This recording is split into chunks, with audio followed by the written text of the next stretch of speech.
175 years of celebrating the sacraments. 175 years of families, friendships, and faith. Now it's time to sit back, relax, and enjoy the memories, the stories, the people who have made the rich history that is St. Francis Catholic Church. I've been a parishioner here for 88 years. And I have been a parishioner for 66 years.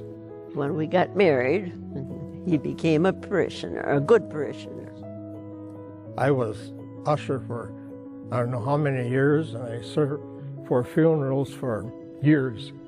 Do whatever's got to be done around here. My parents were here 1920. One was from Sheboygan Falls and one was from Belgium. We had a double wedding, I and my sister and two brothers. 5th of February of '56. Beautiful day. We had Father John DeVries. It was just amazing. I was baptized here at St. Francis 90 years ago, and I've been here ever since. My family belonged to St. Francis.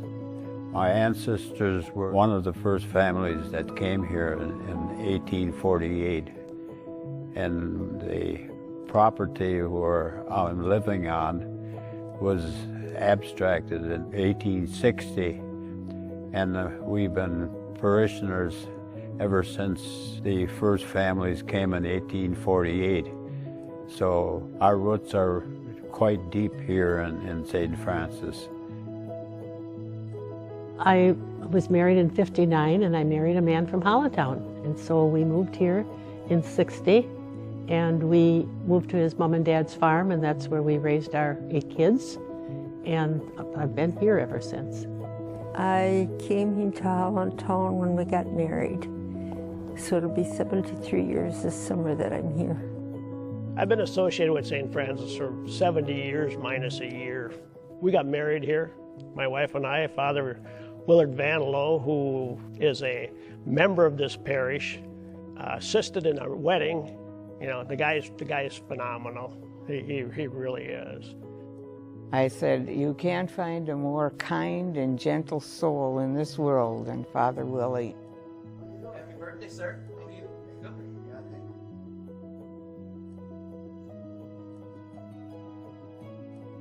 Well, I was ordained to the priesthood in 1955.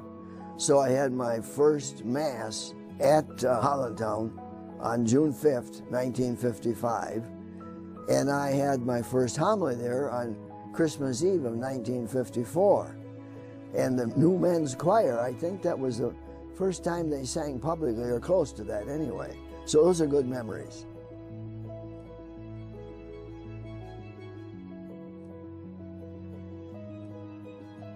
The community was just starting to grow. World War II had just ended. A few people were beginning to build houses in Hollandtown. There weren't very many, but it was starting to grow, and you could see all that beginning to happen. The Korean War came along, and most of the guys I grew up with went off to the Army, and of course I went to the seminary, and then that community and I, we stayed friends, but it just went in different directions. But it was a wonderful place to grow up. Everybody knew everybody, everybody helped everybody. I was a farmer. Treasurers would go from farm to farm, and probably 14, 16 guys around your table, and at noon, and probably breakfast, dinner, supper, and lunch. You know, we had a lot of card groups in those days. My husband liked cards too, and we had bake sales and funeral dinners, and we were bowling. Well, the groups that we were in were friends. We had, in our basement of the church, we had a dining room, and another lady and I, Barbara Knuth, we'd help with funeral dinners, kind of organize the luncheons, we'd call them, to the funeral masses. When I was, I think, a senior in high school and 2 years after, We were together every summer. That meant a lot. We just had a community. We were there on Sundays. We go to the 5 o'clock mass and play ball. And Jimmy Venabo was one of the guys who played ball with us. And I remember going over to anoint him when he was very sick.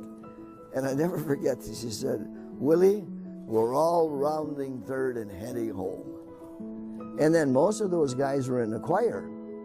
So when I said my first mass and the choir had formed, all my friends were up there in the choir singing, and they were all just married, and I was on a new career too.